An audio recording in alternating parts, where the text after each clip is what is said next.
মাঝে মারাত্মক হইচই হচ্ছিল যে কত নাম বাদ যাবে এসআইআর থেকে।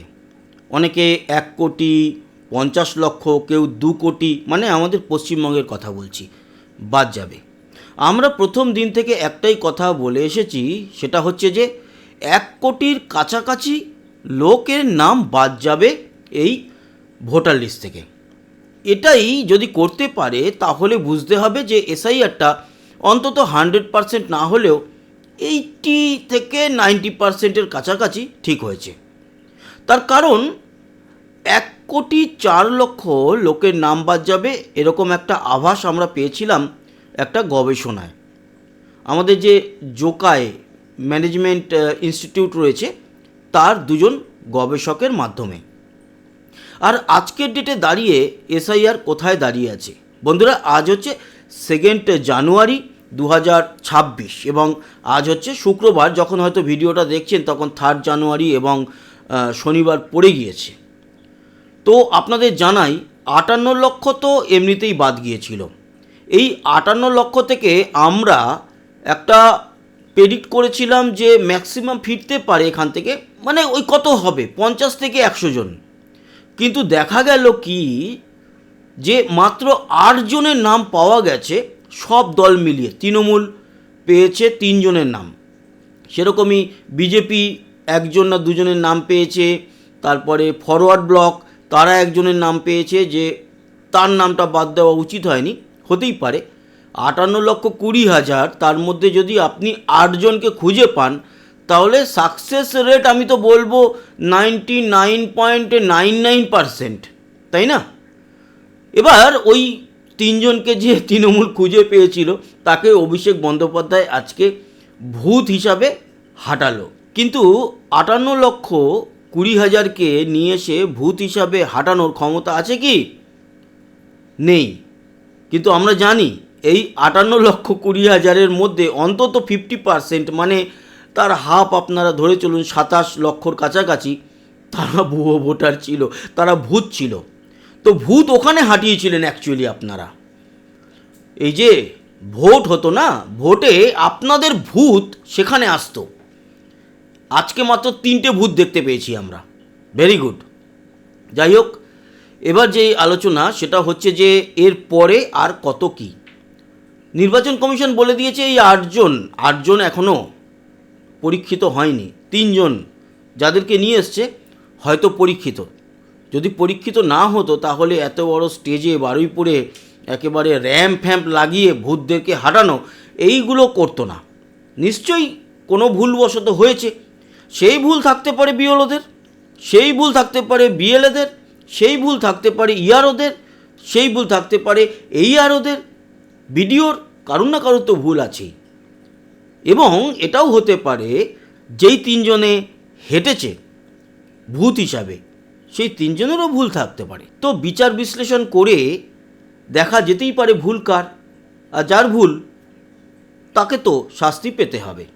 অলরেডি মনোজ পন্তকে ডেকে আজ থেকে 1.5-2 মাস আগে মনে আছে আপনাদের, বারুইপুরের ইআরও এদেরকে এফআইআর করতে বলা হয়েছিল এদের এগেনস্টে, সেটা করা হয়নি। আজকে বলে দিয়েছে যে করো ভাই, টাইম হয়ে গেছে, এবার করতে হবে, না হলে ফাঁসবে। মনোজ পন্ত তিনি তো এখন আর নেই, মানে পৃথিবীতে আছেন, জীবিতই আছেন, কিন্তু সেই পদে আর নেই মুখ্য সচিব হিসাবে। সেখানে একজন মহিলা এসেছেন, উনি প্রধান সচিব হিসাবে মমতা বন্দ্যোপাধ্যায়ের আগে পিছিয়েই থাকবেন। কিন্তু যদি ওনারও দোষ থাকে উনিও বাঁচবেন না, এটা গ্যারান্টি। এই যে 1,34,00,000 ভোটারের নামে সন্দেহ ছিল, আজকের রাতের খবর অনুযায়ী সেখান থেকে বেশ কিছু ভোটারকে ঠিকঠাকভাবে উত্তীর্ণ করা গিয়েছে, মানে তাদেরকে ম্যাচিং করিয়ে নেওয়া গেছে। যেটা বলছিলাম যে যাদের ওই বানান ভুল, নামের ভুল, বাবার নামে 2002-এ কুমার ছিল না, এখন কুমার আছে, বা চন্দ্র, এই ধরনের তো বাংলা আছে, এর আগেও ছিল, এর পরেও ছিল, সেগুলোকে উতরে দেওয়া হয়েছে, সেগুলো করে নেওয়া হয়েছে। কিন্তু তারপরেও 94 লক্ষ এখন ডাউটে আছে। 94 লক্ষকে এই ঝাড়াই বাছাই যে হবে আপনি গ্যারান্টি দিতে পারবেন যে তার মধ্যে 50 লক্ষ বাদ যাবে কি না? আমি আপনাদেরকে গ্যারান্টি দিচ্ছি 50 লক্ষ না হলেও এর মধ্যে থেকে 40 লক্ষ যাবেই। আর যে 32 লক্ষ যারা নন ম্যাপিং করেছিল, মানে প্রোজেনি বা সেলফ ম্যাপিং করতে পারেনি, তাদের তো ডাকা হচ্ছে, তাদের প্রথমেই ডাকার কথা ছিল এবং ডাকা হচ্ছে। তাদেরকে ডেকে যে হিয়ারিং চলছে তার মধ্যে যে পার্সেন্টেজ আপাতত পাওয়া গেছে সেটা হয়তো প্রকাশ করা হয়নি। আমি আপনাদেরকে জানিয়ে রাখি 32 লক্ষর মধ্যে মিনিমাম আপনারা ধরে রাখুন 8 থেকে 10 লক্ষ নাম্বার যাবে, মানে 30%। মানে 32 লক্ষর মধ্যে যে নাম যারা নন ম্যাপিং করেছে সেটাকে যদি 32 লক্ষকে 100 ধরেন তাহলে তার 30% বাদ যাবে, মানে 10 লক্ষর কাছাকাছি। ওকে, তাহলে 58, ওই 3-4 জন 8 জনের নাম বাদ দিন, ও তো বাদই গেছে, বা তাদের মধ্যে থেকে 8 জনকেই হয়তো ঢোকানো হবে, কারণ যদি সঠিক প্রমাণপত্র থাকে তাদেরও হিয়ারিংয়ে ডাকা হবে।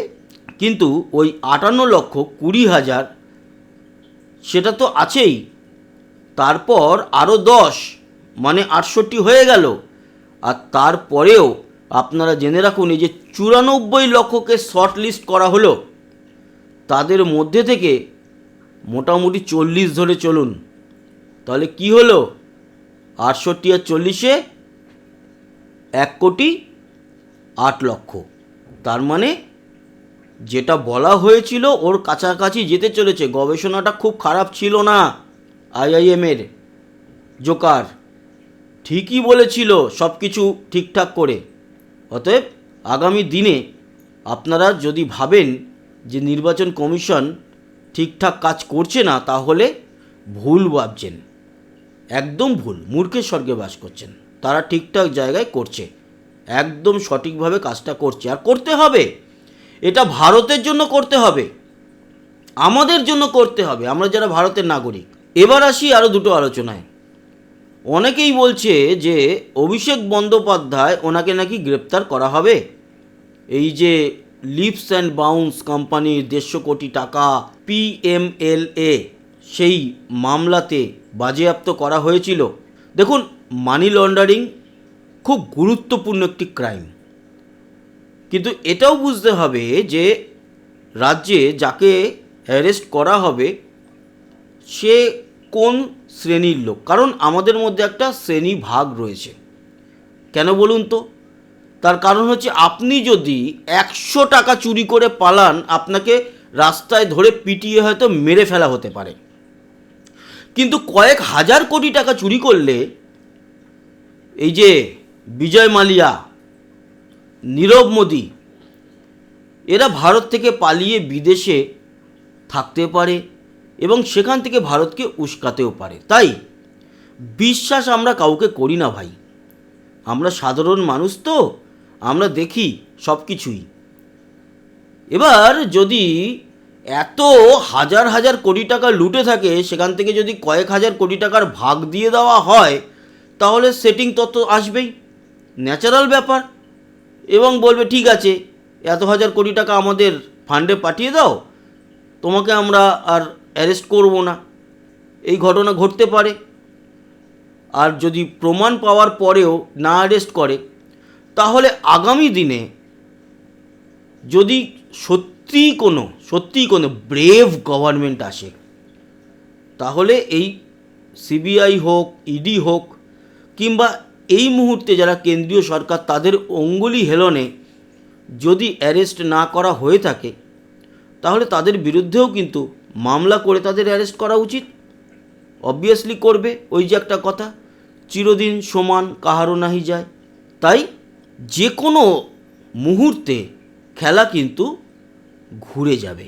এই মুহূর্তে বিজেপি যে কনফিডেন্সে রয়েছে, সেইখান থেকে চাইবে বাংলাতে যেন বড় একখানা নেতা মন্ত্রীকে অ্যারেস্ট করে 2026-এর ভোটের আগে একেবারে তাদের গলায় পাড়া দিয়ে দেওয়ার। কারণ 2024-এর ইলেকশনটা বেঙ্গলের উপর অতটা নির্ভরশীল ছিল না। 2021টা ছিল, 2024 ছিল না। এবার 2024 যখন ছিল না, তাই ওই প্রেশারটা দেওয়া হয়নি, হয়তো প্ল্যানিং করে রেখেছিল যে ঢোকাবো কিন্তু 2026-এর আগে। যেরকমটা দিল্লিতে অরবিন্দ কেজরিওয়ালকে যখন জেল হাজতে নিয়ে যাওয়া হলো, ঠিক দেখুন ভোটের আগে আগে আর ঠিক ফল কিন্তু বিজেপি পেয়ে গেল। এবারও কি সেই পরিকল্পনা অনুযায়ী রাজ্যের যে যুবরাজ যাকে বলা হয়, অনেকে পিসি ভাইপো বলে, অনেকে বলে নাম নাকি বলতে, না না, যে কোনো মানুষের সম্পর্কে বলতে গেলে তার নাম ধরেই বলতে হবে, তাহলে ভনিতা করা হয় না বললে। তো ওনাকে কি এবার একটা পোড়ার বন্দোবস্ত করা হচ্ছে?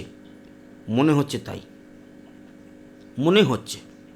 তার কারণ গন্ধটা একটু অন্যরকম লাগছে, ঠিক যেন দিল্লি আর বাংলা এই জায়গায় কোথাও একটা যোগসূত্রে মিলে যাচ্ছে। ঠিক যেমন অরবিন্দ কেজরিওয়ালকে ভোটের আগে আগে জেলে পোড়া হয়েছিল এবং সেই জেলে পোড়ার যে প্রতিফলন তা ভোটে মানুষ দেখল, সেরকমটাই এবার বাংলার উপরে করা হবে এরকমটা অনেকেই মনে করছে। আর সত্যি কথা বলতে আমরাও এরকম মনে করছি।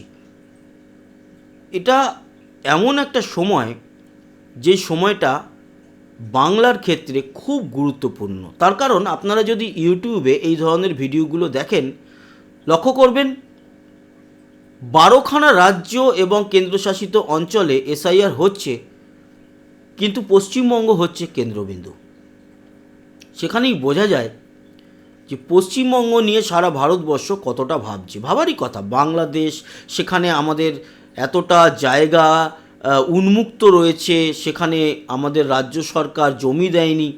এই সব কিছু মিলিয়ে পশ্চিমবঙ্গের উপরে অনেকেরই একটা কিন্তু রাগ রয়েছে সারা ভারতবর্ষের। সে রাগটা হয়তো আমাদের পশ্চিমবঙ্গের সাধারণ মানুষদের উপরে নয়, রাগটা আমাদের পশ্চিমবঙ্গের সরকারের উপরে, যে তারা যে কাজগুলো করছে সেই কাজটা এক প্রকার ভারত বিদ্বেষী হচ্ছে। এই কারণে সারা ভারতবর্ষ কিন্তু এই মুহূর্তে উঠে পড়ে লেগেছে পশ্চিমবঙ্গের এই যে রিজিম, সেটাকে চেঞ্জ করার লক্ষ্যে। অনেকে যদি বলে যে এসআইআরে এই যে এই আমি এক্ষুনি বললাম যে প্রায় 1,08,00,000 মতো নাম বাদ যাবে, সেই নাম বাদ যাওয়ার পরে হাসতে হাসতে বিজেপি জিতে যাবে, এটাও কিন্তু ভুল ধারণা। যদি কেউ ভাবে যে হাসতে হাসতে জিতে যাবে, তাহলেও সে মূর্খের স্বর্গে বাস করছে। কারণ ওই কিছু না কিছু একটা চিন্তা ভাবনা করা হচ্ছে, প্ল্যান চলছে, কোথা থেকে কোন জায়গায় কিভাবে কি করা যেতে পারে, এই নামগুলো বাদ গেলে, কারণ এই ভোটারগুলোর উপরে বেস করে আমরা জিতে এসেছি, এই হিসাব নিকাশ করে এবার কিন্তু ভোটে যেহেতু সরকারে তারা রয়েছে, তারা কিন্তু শেষ কামড় মারবে। এত সহজ হবে না। তাই কেন্দ্রীয় বাহিনীকেও ঠুটো জগন্নাথ করে রাজ্য পুলিশ শাসন করবে, সেই জায়গাটাকে দেখা উচিত। যদিও শুনেছি যে অন্য রাজ্যের পুলিশরা, আইপিএস অফিসাররা, তারা নাকি এসে হাল ধরবেন। আমরা সাধারণ মানুষরা কিচ্ছু জানি না, আমাদের কেউ কোনো শত্রু নেই, বন্ধু নেই, কোনো রাজনৈতিক দল, এই সমস্ত আমরা করি না। কিন্তু এই মুহূর্তে যে রাজনৈতিক দল পশ্চিমবঙ্গকে শাসন করছে, তারা শাসন করছে তো নয়ই, শোষণ করছে। অ্যাকচুয়ালি আমি ভুল বলেছি, আমাকে মাফ করবেন।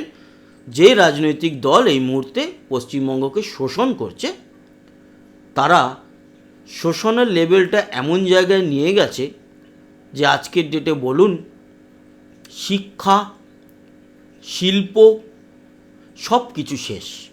ইভেন মেসির মতো একজন প্লেয়ার কলকাতায় আসার পরেও আমাদের মাথা নিচু হয়ে যায়, যেখানে আমাদের গর্বে বুক ফুলে ওঠা উচিত ছিল।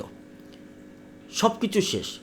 সিনেমা আমাদের এখন আর কটা হয় আপনারা ভালো করে জানেন, এবং সেখানেও একজন প্রডিউসার তার নিজের মতো করে ছবি বানাতে পারে না। একটা গভর্নমেন্টের এগেনস্টে সিনেমাতে ডায়লগ রাখতে পারে না, তাহলে তার ছবি ব্যান করা হবে। সমাজতন্ত্র, তারপরে আমাদের গণতন্ত্র, এগুলোর উপরে এমন প্রেশার দেওয়া হয়েছে যে সেখানে একটা মানুষ সকালবেলায় উঠে ভাবে যে আজকে সারাটা দিন বেঁচে থাকতে গেলে সকালেই ঘুম থেকে উঠে সবার প্রথম চটিটা চেটে আসতে হবে। এবার কার চটি? যে এলাকায় থাকে তার অঞ্চলের যে মাথা আছে তার চটি। আর আমাদের তো ক্লাবে ক্লাবে তৃণমূল, তাই না? চলুক, এভাবে চলতে থাকুক, তবে বেশি দিন চলবে না, এটুকু আপনারা জেনে রাখুন। খুব তাড়াতাড়ি শেষ হবে এই অরাজকতা। এরপরেও যদি এরা না সরে, এসআইআর হওয়ার পরেও, তাহলে বুঝতে হবে যারা এই শোষণ করছে তারাই হচ্ছে আসল গণতন্ত্র, আর বাংলার মানুষরা হচ্ছে মেরুদণ্ডহীন ক্লিব শ্রেণীর প্রাণী। থুতু আপনার মুখে ছিটাবো না, আমি আমার নিজের মুখে ছিটাবো, কারণ আমার সহনাগরিকরা এরকম যদি হয় ক্লিব, যেখানে সারা পৃথিবী হাসাহাসি করবে, ক্লিবদের মধ্যে থাকি আমি তো সেক্ষেত্রে নিজের মুখে নিজেই থুতু ছেটাবো। 1000 টাকার লোভে আপনারা নিজের ভোট বিক্রি করছেন, নিজের সিদ্ধারে বিক্রি করছেন, এবং আপনাদের অনেক কিছুই বিক্রি করছেন যা কিনা পিঠে পুলি করার নামে আপনাদেরকে ক্লাবে নিয়ে যাওয়া হতো শেখ শাহজাহানের সময়। এখনও নিয়ে যাওয়া হয়, সব তো আর প্রকাশ করে না, সবার বুকে তো দম নেই স্বীকার করার, আর দম না থাকারই কথা, কারণ স্বীকার করলে আপনার বডি হয়তো কালকে ড্রেনে পাওয়া যাবে। দেখা হবে কালকে, ভালো থাকবেন, সুস্থ থাকবেন, টাটা।